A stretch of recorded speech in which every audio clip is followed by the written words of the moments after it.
Welcome back. You're watching WION World is One. This is World DNA, the show that gets you ahead of the rest. I'm Shivan Chandna. And I'm Diksha Bisla, and on the show today, the White House Chief of Staff, Susie Wiles, is at the center of the controversy. In one of the most explosive quotes from the Vanity Fair interview, Wiles reportedly described teetotaling President Trump as having an alcoholic's personality, and she did not stop there. The rather colorful characterization extended to many of Trump administration's top officials. We're going to get you all the details on the show today. Stay tuned. She said those statements were taken out of context. One would imagine in which context those statements would have landed correctly, but we'll track that closely. Let's look at something else. We're also going to be tracking Prime Minister Modi's overseas visit, bringing you all the developments from Ethiopia. And next, Modi will head to Oman for the last leg of the three-nation tour. We'll unpack that and a lot more on World DNA. Let's start with the headlines.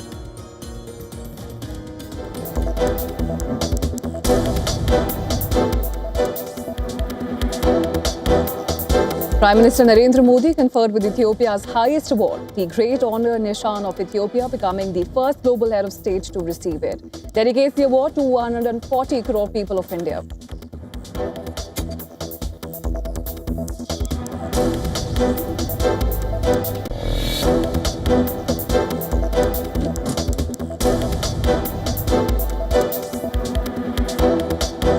Donald Trump announces a blockade of sanctioned oil vessels heading to and leaving Venezuela, sharply escalating his pressure campaign against Caracas while issuing new demands for the country's crude.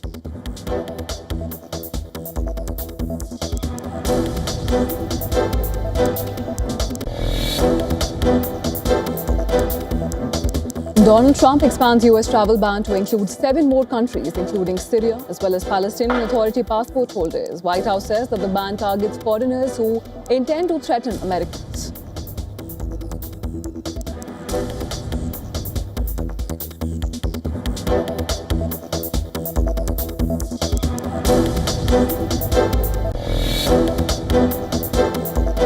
Kremlin says Christmas truce proposed by Ukraine would depend on whether a broader peace deal is reached, adding that Russia is unlikely to participate in a ceasefire if Ukraine remains focused on short-term solutions.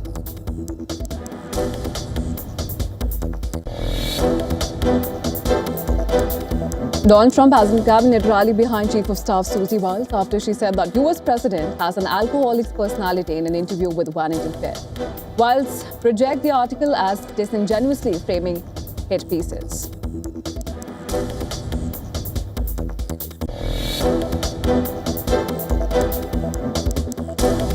U.S. Director of National Intelligence Tulsi Gabbard blames Islamist ideology for the terror attack in Australia, warning that Islamism poses major global security threat, praises Trump's policies for protecting the U.S.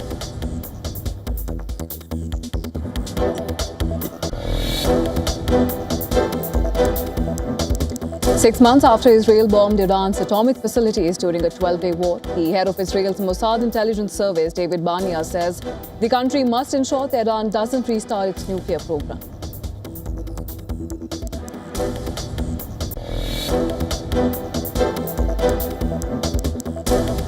M23 armed group says that it would withdraw from the key city of Uvira in the Eastern Democratic Republic of Congo at the request of Washington, which vowed action over clear violation of a US brokered peace accord.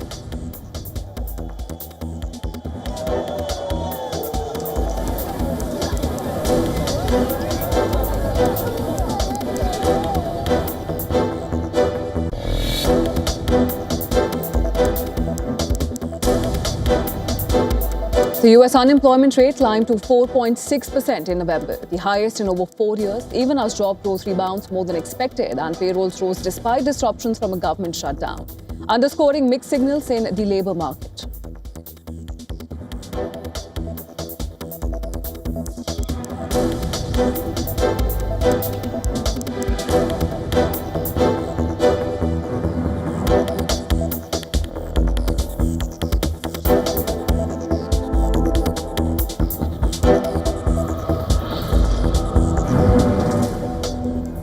This was an explosive interview. The Vanity Fair articles have rocked the Trump administration, with the White House Chief of Staff Susie Wiles at the center of that controversy.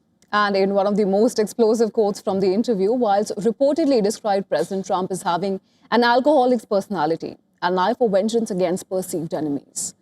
Now, the White House Chief of Staff also revealed internal tensions within the Trump administration over issues ranging from immigration enforcement to government downsizing. Excerpts from that interview published by Vanity Fair on Tuesday, they paint a rather unflattering picture of the role played by some of President Trump's close aides. And this includes Attorney General Pam Bondi and Tesla boss Elon Musk. Well, in a series of controversial remarks, Wiles said that Vice President J.D. Vance has been a conspiracy theorist for a decade. She also took aim at the way Elon Musk dismantled the U.S. Agency for International Development and also criticized Attorney General Pam Bondi's handling of the Jeffrey Epstein case. Distancing herself from her portrayal, Susie Wiles said, this is what she posted on X, the article was a disingenuously framed hit piece on her, President Trump, White House staff, and the cabinet, adding that it was missing context. Meanwhile, President Trump strongly defended Susie Wiles in an interview to the New York Post, expressing confidence in her. Trump also suggested he saw some truth in her comments about himself. The US president said that even though he does not drink, he does have a possessive and addictive type personality. The White House press secretary also defended Susie Wiles, saying the most egregious part of the article was the clear bias of omission. As for the Vanity Fair article, Michael, I'll take your question directly. This is, unfortunately, another example of disingenuous reporting, where you have a reporter who took the chief of staff's words wildly out of context, did not include the context those conversations were had within. And then further, I think the most egregious part of this article was the bias of omission that was clearly present. And we see a lot of this when dealing with the media every day. You will leave out important context, leave out comments and facts. You know, many people in this building spoke with that reporter, and those comments were never included in the story, probably because it didn't push this false narrative of chaos and confusion that the reporter was clearly trying to push. So what I'll say about our chief of staff, as you've seen from not just myself, but also the entire cabinet, in a groundswell of support from people on Capitol Hill who don't even work in this building, about how incredible Susie Wiles has been to President Trump. And Vice President J.D. Vance said that he has never seen Wiles be disloyal to the President of the United States. And Susie Wiles, we have our disagreements. We agree on much more than we disagree, but I've never seen her be disloyal to the President of the United States, and that makes her the best White House Chief of Staff that I think the President could ask for. Vance even responded directly to Wiles' conspiracy theorist remark, noting that he and Wiles had often joked about him being a conspiracy theorist.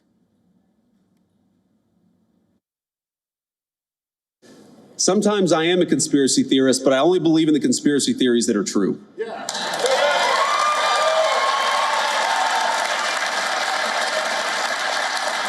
And by the way, Susie and I have joked in private and in public about that for a long time. For example, I believed in the crazy conspiracy theory back in 2020 that it was stupid to mask 3-year-olds at the height of the COVID pandemic, that we should actually let them develop some language skills.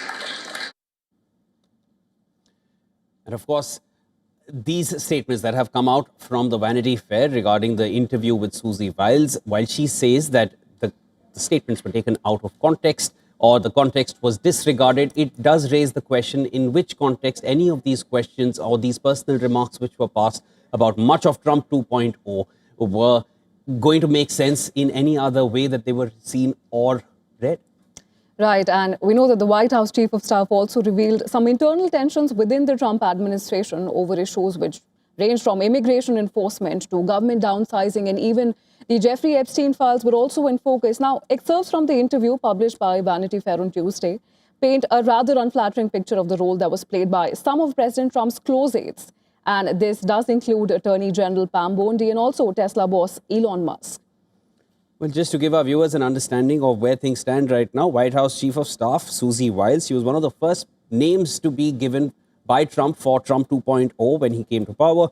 It has disputed portions of a Vanity Fair article in which she paints an unflattering picture of the Trump administration. She's defended what she said, but nowhere has she refuted. Clearly, it was on record, but the entire Trump administration has come out in her defense and come out very strongly. Is Trump 2.0 defending Susie Wiles, or at this point, are they trying to ensure that a cohesive image goes out about the administration? Well, those are questions that are being raised.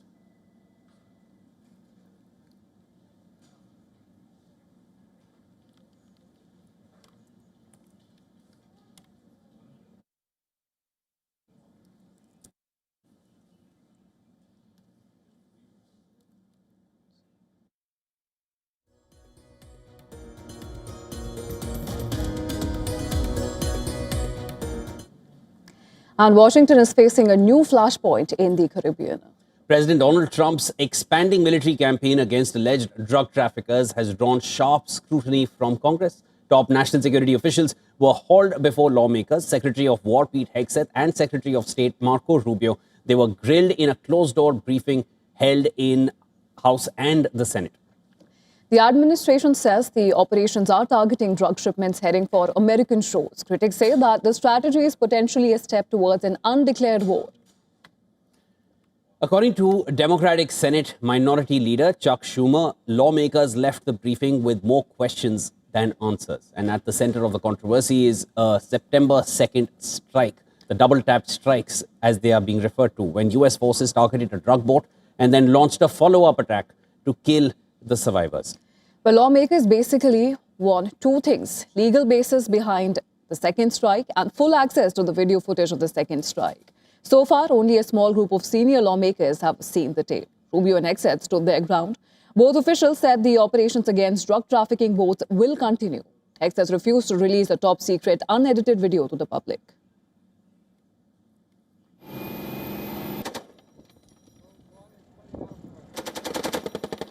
But in keeping with long-standing Department of War policy, Department of Defense policy, of course, we're not going to release a top-secret, full, unedited video of that to the general public. HASC and SASC and appropriate committees will see it, but not the general. And there's more on this from our correspondent, my colleague Susan Tehrani, who sent us this report. Take a look. On Tuesday, Defense Secretary Pete Hegseth and Secretary of State Marco Rubio met with lawmakers to explain recent U.S. military strikes on suspected drug smuggling boats off Venezuela, part of a months-long campaign that has killed dozens and raised alarm in Congress. Democrats, led by Chuck Schumer, called the briefing very unsatisfying and said the administration came, quote-unquote, empty-handed, urging the release of full, unedited videos of a controversial strike. Republican Senator Lindsey Graham also weighed in, saying the video should be released to all members of Congress and arguing that what the U.S. is doing is lawful, but he went further, suggesting that if the United States is going to conduct such an extensive campaign, Venezuelan President Nicolas Maduro shouldn't remain in power. The administration continues to insist that these operations are part of a broader counter-drug and national security effort. But lawmakers on both sides say more clarity and transparency are needed. Susan Tehrani reporting from New York for WION World is One. The hunt for the gunman behind the mass shooting at Brown University has entered its fourth day. Well, the Federal Bureau of Investigation has shared a video timeline documenting the movements of the person of interest.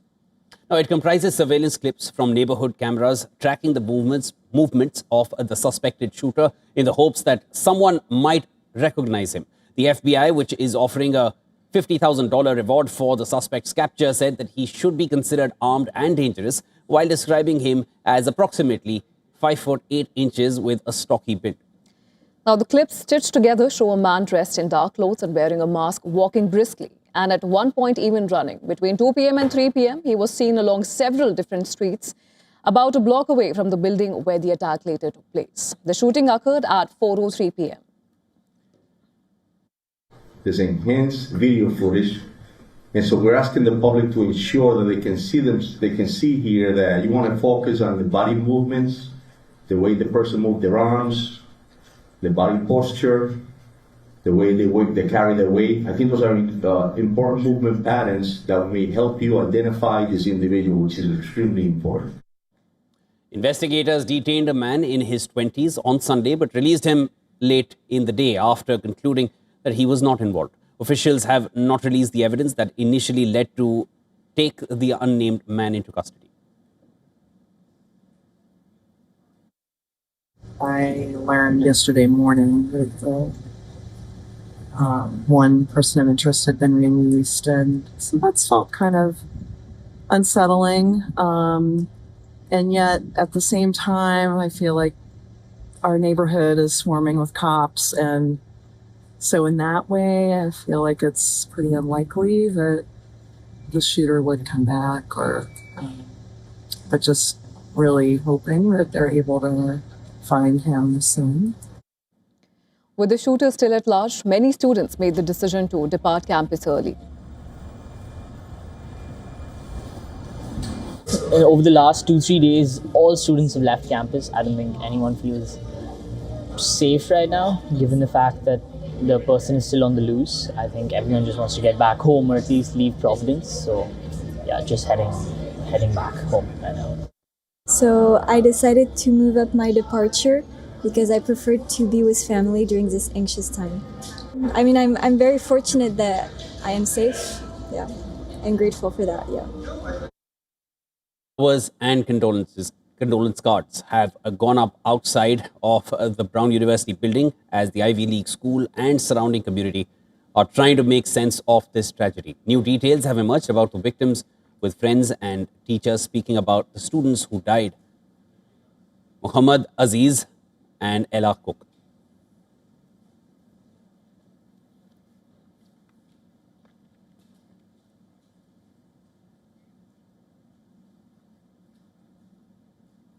And Australia held its first funeral for victims of the Bondi Beach mass shooting. An attack that Prime Minister Anthony Albanese says was motivated by extremist ideology and aimed at terrorizing Australia's Jewish community. Mourners wept as a black coffin was wheeled into the Bondi synagogue and paid respects to Rabbi Eli Shtlanger, one of the victims of the attack. Well, the violence unfolded on Sunday evening during a Hanukkah celebration at the Bondi Beach, one of Australia's most iconic public spaces. Authorities say a father and son, Sajid Akram, and his 24-year-old son, Naveed, opened fire on crowds that lasted 10 minutes and killed 15, including a 10-year-old girl. 2 Holocaust survivors and a married couple who tried to stop the attackers. Like Matilda always give to us. Every time I was coming, she was cuddling me, kissing me, and she was just like a joy. Like I couldn't even find a photograph when she is serious. Like all photographs of her I have, she's a happy kid. Like she's a happy kid and was happy family. I don't know now if we ever have photographs like this. Sajid Akram, a 50-year-old man, was shot and killed by the police, while his son Naveed remains hospitalized under police guard after being wounded. Officials say Naveed Akram was interviewed by intelligence authorities in 2019 but was not considered an imminent threat at the time. Investigators are also examining a recent trip that the father-son duo made to the Philippines in November, where they spent weeks in a region known for Islamist insurgencies. Police later discovered a car near Bondi Beach containing improvised explosives and homemade Islamic State flags. Originally from India's Hyderabad, Sajid Akram migrated to Australia in November 1998 in search of employment and had limited contact with his family over the last 27 years.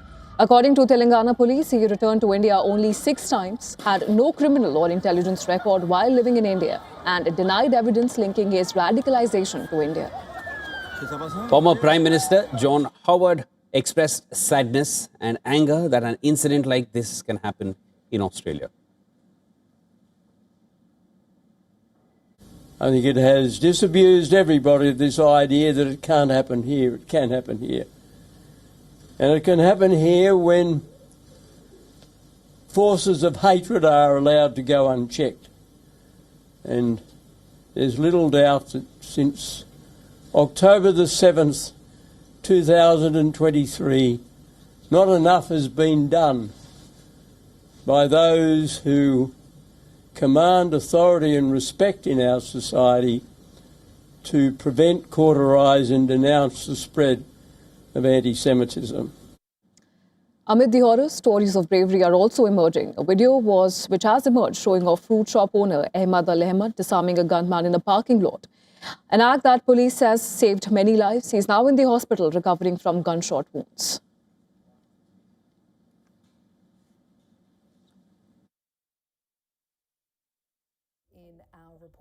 Ahmed really did a heroic job. Without any hesitation, he tackled the terrorist and disarmed him just to save innocent people. We are very proud of our cousin's work. And there's been a dramatic shift in the Russia-Ukraine war. Europe is preparing to send troops to Ukraine now. It claims it is a part of a US proposal for a peace agreement. But Russia has warned that it won't tolerate any Western troop deployments in Ukraine. Here's a report for more details. Take a look.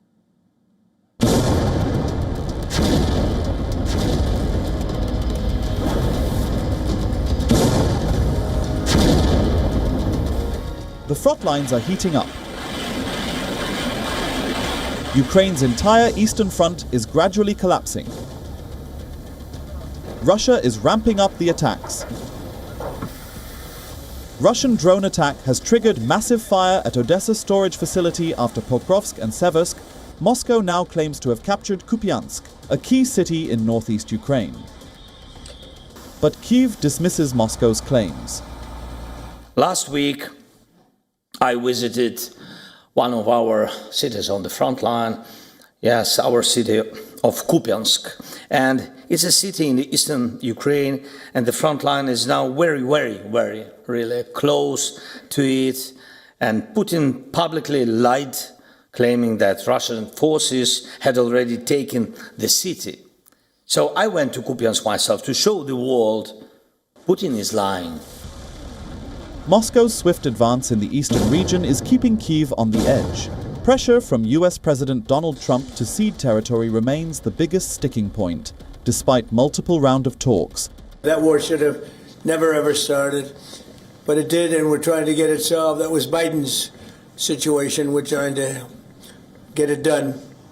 And I think we're closer now, and they will tell you that they're closer now. We had numerous conversations with President Putin of Russia, and I think we're closer now than we have been ever. Trump appears to suggest that in exchange for security guarantees, Ukraine must agree to give Russia the parts of the eastern Donbas region that Kyiv still holds. Something Zelensky has previously ruled out. Europe says it is ready to lead a multinational force in Ukraine. It claims it a part of a US proposal for a peace agreement between Russia and Ukraine. UK, France, Germany, and 8 other European countries are offering to assist Ukraine in deploying their troops, in securing Ukraine's skies, and in supporting safer seas, including through operating inside Ukraine. Europeans say that the troop deployment has American backing. Russia has drawn a red line. Moscow says under no circumstances it will agree to the deployment of Western troops in Ukraine in any form, including within the NATO framework. But the US has maintained a consistent policy of not sending American troops to fight in Ukraine. So questions arise: to what extent will the US go to intervene if the future deployment of European troops come under Russian attack?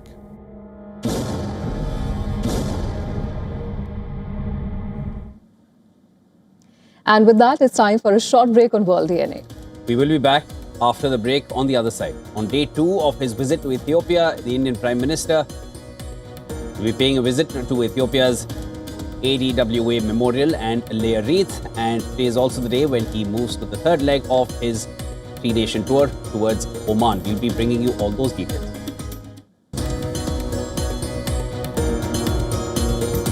Also coming up on the other side of World DNA, the 2026 IPL mini auction delivered a historic moment. Australian all-rounder Cameron Green has become the most expensive foreign IPL player after being bought by the Kolkata Knight Riders for 25.20 crore rupees or $2.8 million. All this and more coming up on the other side. Stay tuned. You're watching WION World is One.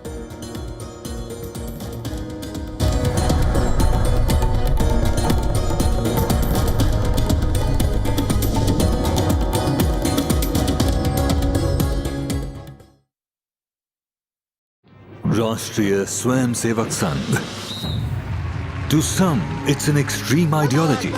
To others, it's the very soul of India. To some, it's rebellion. To others, it's a principle of nation building, coming soon to challenge perceptions in RSS centenary year, Kesariya at 100. WION, India's global voice, the channel that brings you the biggest stories from across the world through India's lens. Now available in more than 190 countries worldwide, because we believe that the world is one. Watch us in Africa, Europe, USA and Canada, South America, Asia Pacific, Middle East and North African regions. Also available on these digital platforms across the world. WION, World is One. From the bustling trading floors of Wall Street to the vibrant exchanges of Asian stock markets, WION breaks it down for you to make sense of what's happening, as we reveal the key factors behind events, strategic battles, and the game-changing business decisions that shape the world. We bring you all of this and more on World Business Watch. WION, India's global voice, the channel that brings you the biggest stories from across the world through India's lens. Now available in more than 190 countries worldwide, because we believe that the world is one. Watch us in Africa, Europe, USA and Canada, South America, Asia Pacific, Middle East and North African regions. Also available on these digital platforms across the world. WION, World is One. Rashtriya Swayamsevak Sangh. To some, it's an extreme ideology. To others, it's the very soul of India. To some, it's rebellion. To others, it's a principle of nation building, coming soon to challenge perceptions in RSS centenary year, Kesariya at 100.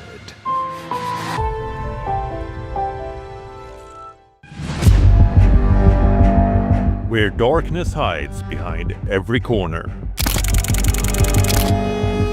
Where the truth is stranger than fiction.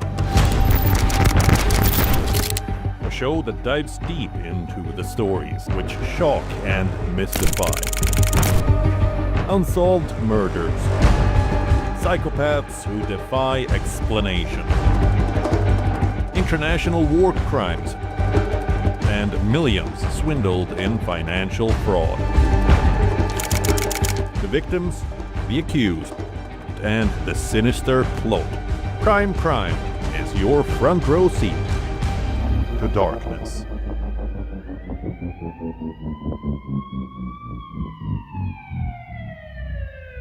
WION, India's global voice, the channel that brings you the biggest stories from across the world through India's lens. Now available in more than 190 countries worldwide, because we believe that the world is one. Watch us in Africa, Europe, USA and Canada, South America, Asia Pacific, Middle East and North African regions. Also available on these digital platforms across the world. WION, World is One.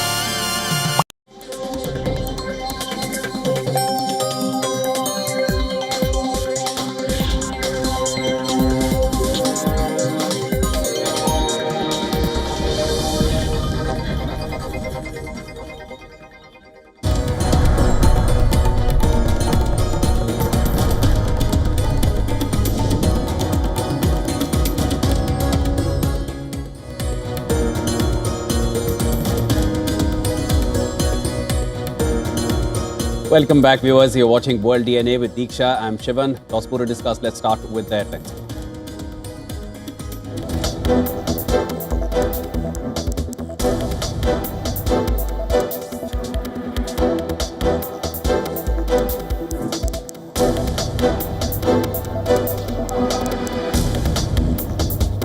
US President Donald Trump announces the blockade of sanctioned oil vessels heading to and leaving Venezuela, sharply escalating his pressure campaign against Caracas while issuing new demands for the country's crew.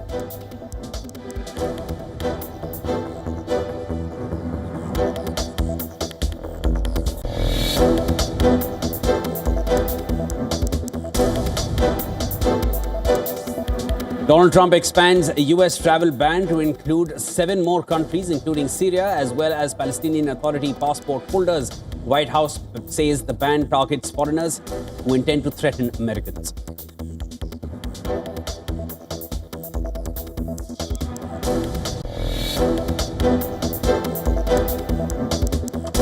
President Donald Trump calls for a global fight against radical Islamic terrorism during a White House Hanukkah reception, following the shooting that killed 15 people at a Jewish festival in Sydney.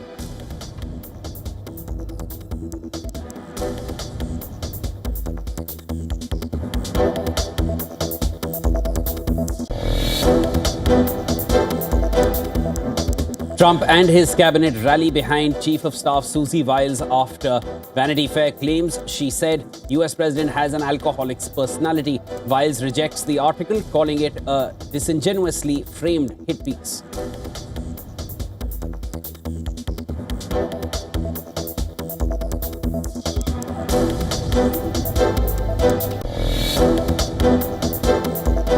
FBI teams continue their investigation at Brown University, searching the area where a weekend mass shooting killed 2 students as the hunt for the gunman dragged into a 4th day.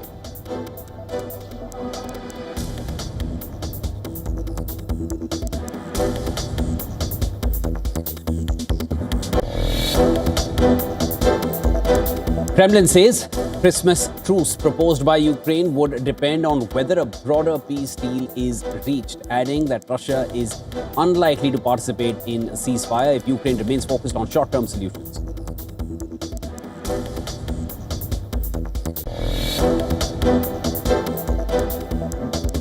Prime Minister Narendra Modi conferred with Ethiopia's highest award, the Great Honor Nishan of Ethiopia, becoming the first global head of state to receive it. Dedicates the award to 140 crore people of India.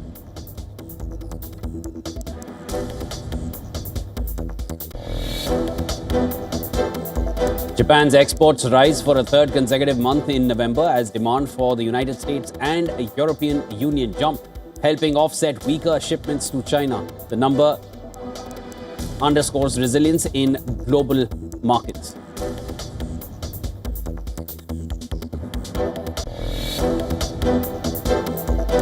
PSG and France forward Ousmane Dembélé crowned the best men's player by the World Football governing body. Aitana Bonmati claims the top prize in women's category.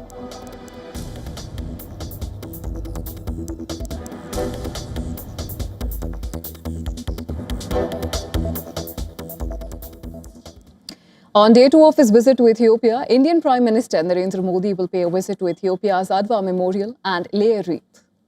Well, he will then head to the country's parliament where he will deliver a keynote address. Following his visit to Ethiopia, Prime Minister will head to Oman. Upon arrival, Prime Minister Modi noted the extraordinary hospitality with the Prime Minister Abiy personally receiving him at the airport.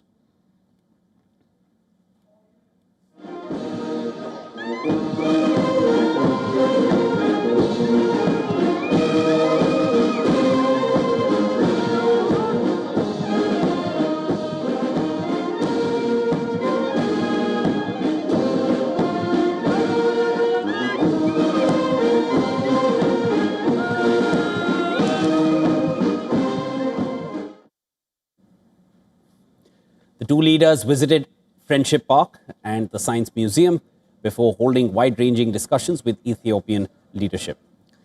During his visit, the Indian Prime Minister was also greeted enthusiastically by the Indian diaspora.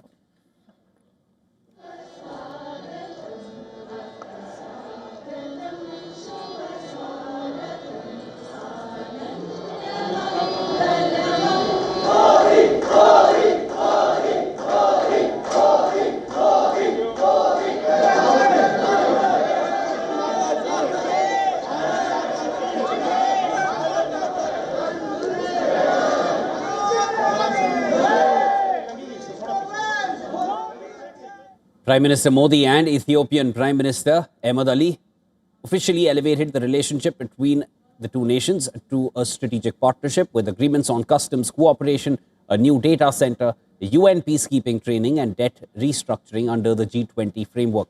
Discussions also focused on critical sectors such as food and health, security, digital public infrastructure and capacity building.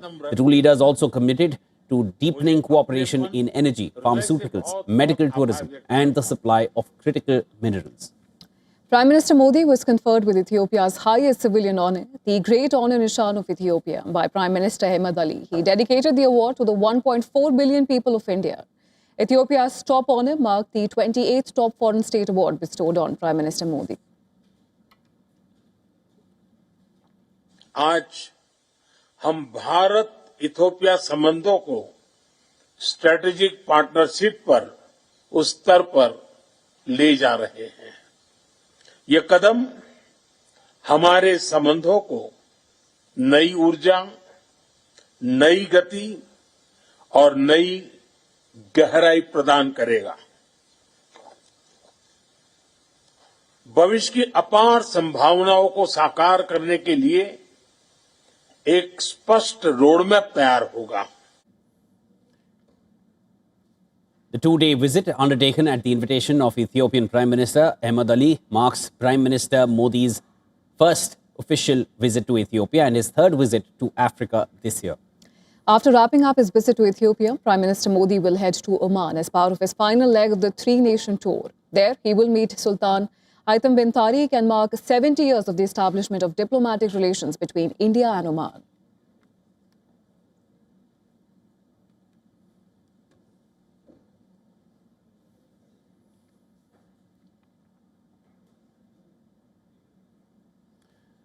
And Myanmar's military junta is changing tactics in its fight against rebel forces.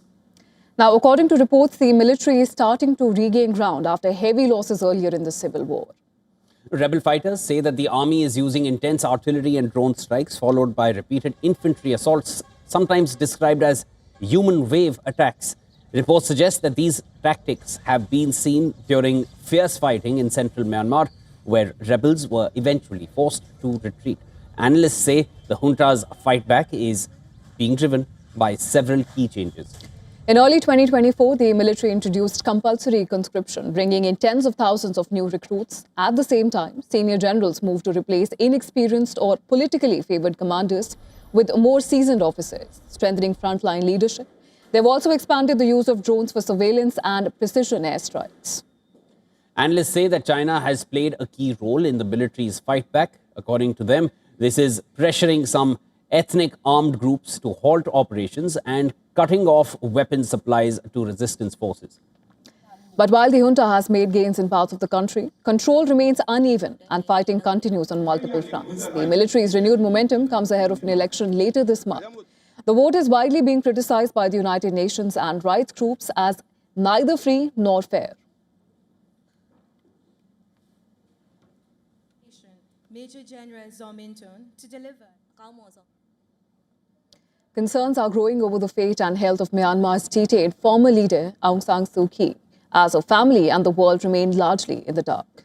Her son, K. Maris, said that he has not heard directly from his 80-year-old mother in years and fears he may never even know if she dies in custody. Maris described an information vacuum since the military coup of 2021 in Myanmar that ousted Suu Kyi's elected government and plunged Myanmar into crisis. Maris says that he has received only reports about his mother's deteriorating health, including heart, bone and gum problems, while rumours about her health or the death or even incapacitation have circulated for years. She's 80 years old. She's got ongoing health issues. Nobody has seen her in over 2 years. She hasn't been allowed contact with her legal team, never mind her family.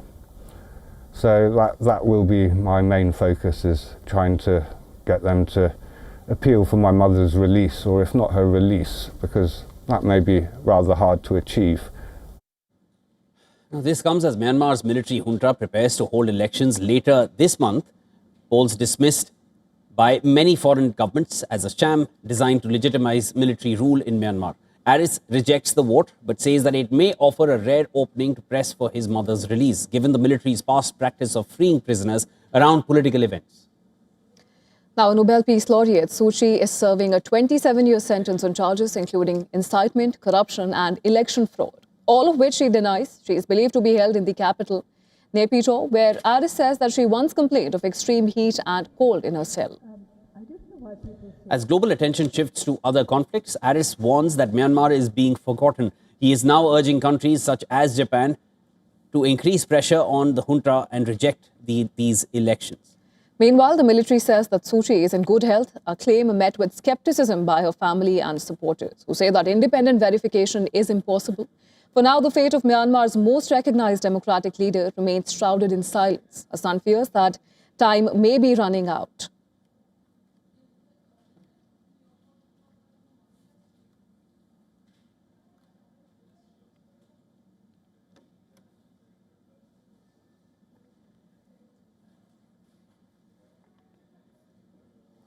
And as politics heats up in the Indian state of West Bengal, approaching elections soon ahead of the assembly polls due early next year, over 58 lakh voters of the state have been deleted.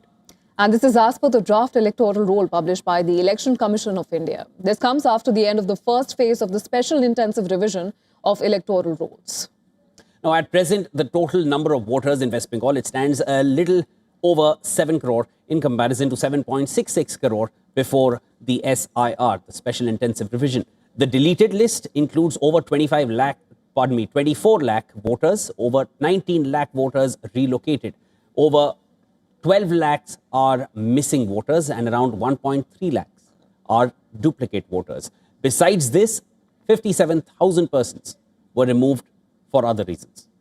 Now, to better understand how the deletion could affect the fortunes in the upcoming elections in the state, let's see how the political parties fared in the last assembly polls.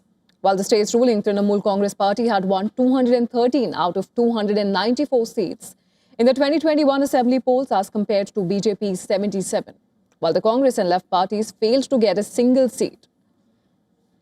Now, if we look at the total number of votes each party got, then the impact of these deleted votes becomes starker. The difference between the votes polled by TMC and BJP was interestingly just over 58 lakh votes, tantalizingly close to the number of deleted voters. And this gap between the two parties narrowed down to nearly 42 lakh votes in the 2024 Lok Sabha polls. The publication of the draft roll evoked a fiery reaction from TMC, which dubbed the SIR process as electoral vandalism. And this comes in the wake of Surya Day, a 36-year-old party councillor, being declared a dead voter. Now, the Mamata Banerjee-led party, TMC, it accused the ECI of trying to manipulate the elections to benefit BJP and asked the poll body to render an explanation. Meanwhile, BJP linked the SIR process to the impending defeat of TMC. BJP leader and former MP Arjun Singh affirmed that the final nail has been hammered in Chief Minister Mamata Banerjee's coffin. He also expressed faith in the work done by the ECI. The final electoral roll of West Bengal shall be published on February 14th.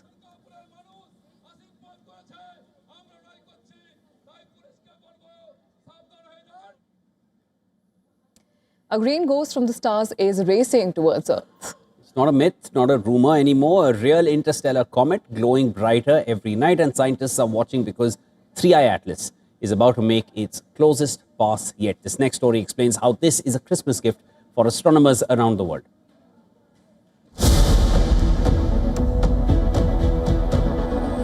Deep in the black, something is moving fast. Interstellar Comet 3I Atlas. A visitor from beyond our solar system is now blazing a green trail across the night sky. New images show it growing brighter, its core swelling, its tail stretching behind like a cosmic ribbon. This is no ordinary comet. It comes from another star system flung into our neighborhood by some ancient stellar collision.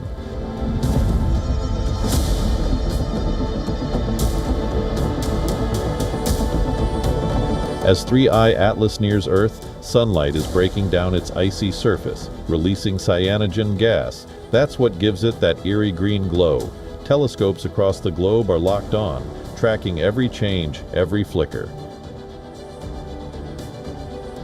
3I Atlas will make its closest approach to Earth on 19th of December, passing within about 269 million km. That's far enough to pose no danger, but close enough for astronomers to study it in stunning detail. Scientists are racing to measure its composition, its rotation, its structure, clues to how planets form in alien solar systems. For skywatchers, it's a rare gift. With binoculars or a small telescope, the comet will be visible in the pre-dawn sky, like this Geminid meteor shower which illuminated night skies in southwest China over the weekend. For now, 3I Atlas is a fuzzy green smudge against the stars, a fleeting visitor from the depths of the galaxy. Astronomers say this is an early Christmas gift written in starlight.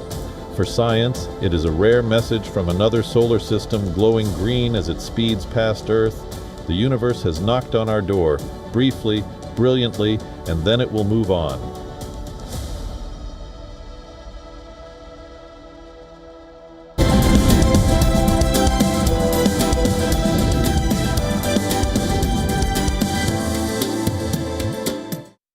The Indian rupee began the week by extending its recent slide. On Monday, the rupee slid to a fresh lifetime low of 90.79 per dollar, marking the third consecutive session of record lows. We decode that and more in the next report. Take a look.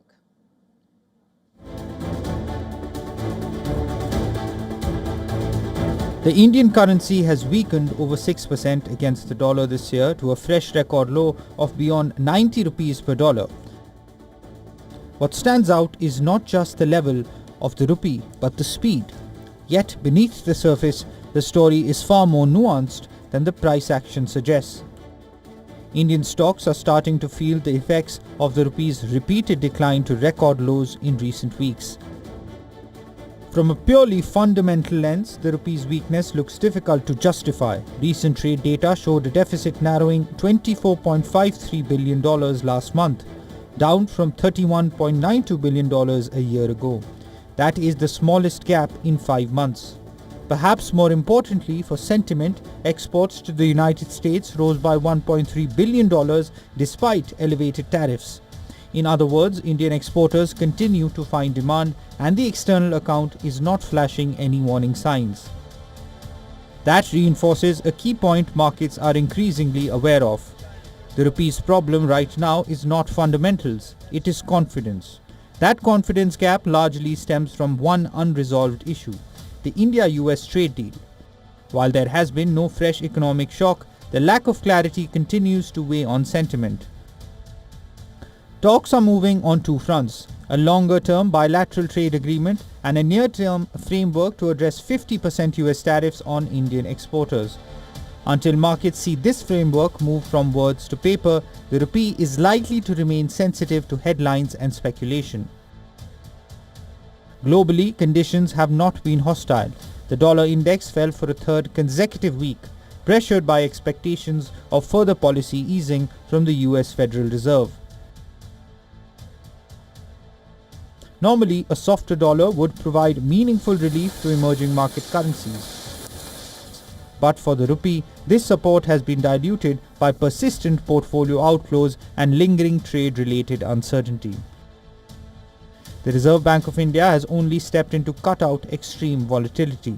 However, the pace of rupee depreciation is expected to slow, especially if trade negotiations show progress. Business Bureau, WION, World is One.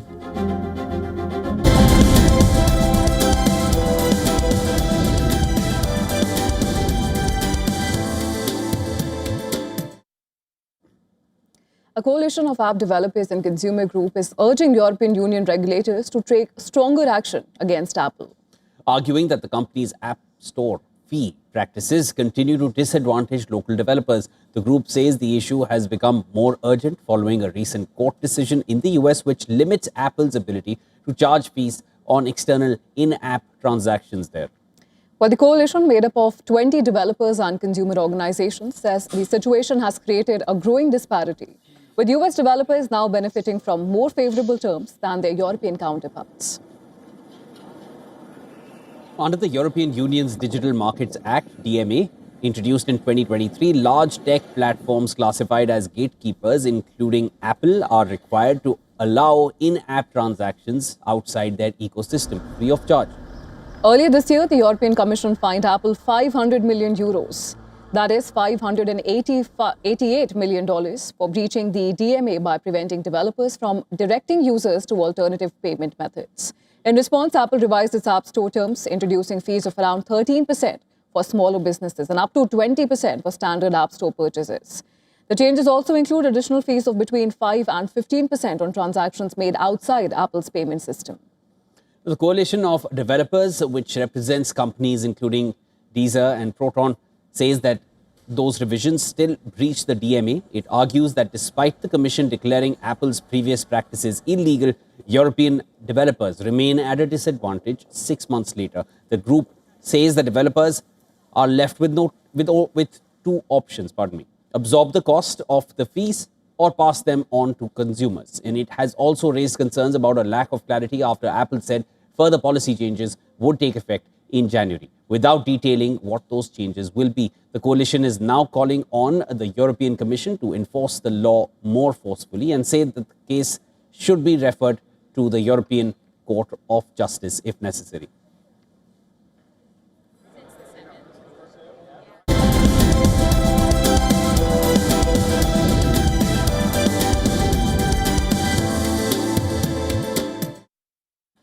And the 2026 IPL mini auction delivered a historic moment. Australian all-rounder Cameron Green has become the most expensive foreign IPL player after being bought by the Kolkata Knight Riders for 25.2 crore rupees.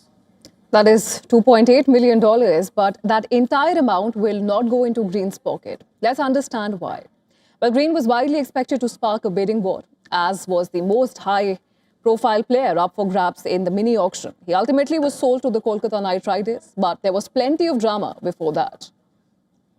Both Chennai and Kolkata were desperate to fill a void of an overseas all-rounder, and both raised Green's price above Mitchell Starc's previous record for an overseas player, which was 24.75 crore rupees. Eventually, Chennai pulled out with the sum approaching 25 crores, and Kolkata got their man.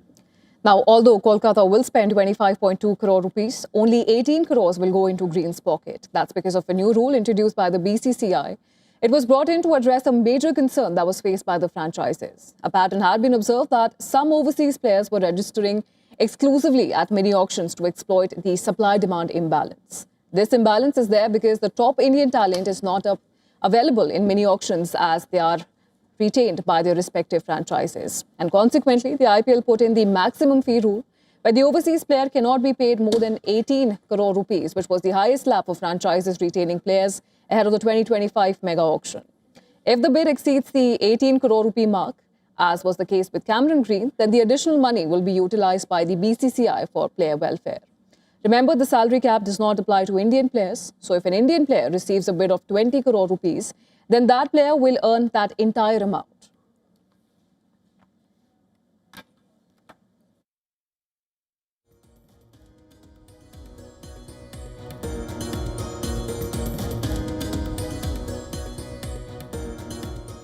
Well, that's all we had for you in this edition of World DNA. Before we let you go and slip into a short break, here's a look at all the climate stories making headlines across the world. Stay with us. This is WION World is One.